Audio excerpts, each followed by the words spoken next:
कारगुजार सदर तेलंगाना राष्ट्र समिति के टी रामाराव ने 4 मई को वजीर आजम नरेंद्र मोदी से कहा कि वो बिल्किस बानो केस में 11 मुजरिमों की रिहाई के मामले में मुदाखलत करते हुए उन मुजरिमीन की रिहाई से मुताल्लिक हुकूमत गुजरात के हुक्म को मनसूख करें। केटीआर ने एक ट्वीट के जरिए वजीर आजम से मुखातिब होते हुए कहा कि अगर आप खवातीन के एहतराम के ताल्लुक से अपने अल्फाज पर कायम हैं तो मैं आप पर जोर देता हूं कि बिल्किस बानो केस में मुदाखलत करते हुए 11 जानियों की रिहाई के ताल्लुक से गुजरात हुकूमत की माफ़ी के हुक्म को मनसूख करें। केटीआर यौम आज़ादी के मौके पर वज़ीर आज़म की तकरीर का हवाला दे रहे थे। तारीखी लाल किले से अपने खिताब के दौरान उन्होंने खवातीन के तई सोच में तब्दीली पर जोर दिया। मोदी ने कहा था कि खवातीन हिंदुस्तान की तरक्की का एक अहम सुतून है और उन्होंने नारी शक्ति की मदद करने की ज़रूरत पर जोर देते हुए रोज़मर्रा की ज़िंदगी में खवातीन के तई सोच में तब्दीली का भी मशवरा दिया था।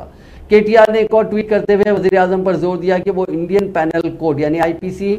और क्रिमिनल प्रोसीजर कोड सीआरपीसी में मुनासिब तरमीमात करें ताकि कोई भी जानी को अदालत के जरिए जमानत ना मिल सके। उन्होंने कहा कि सख्त कानून साजी के जरिए ही अदलिया बर वक्त और बेहतर फैसला दे सकती है। पीर को गोधरा सब जेल से बिल्किस बानो असमत रेजी केस और उनके 7 अफराद खानदान के 21 जनवरी 2008 को कत्ल के 11 मुजरिमीन को हुकूमत गुजरात की माफ़ी की पॉलिसी के तहत रिहा कर दिया गया था।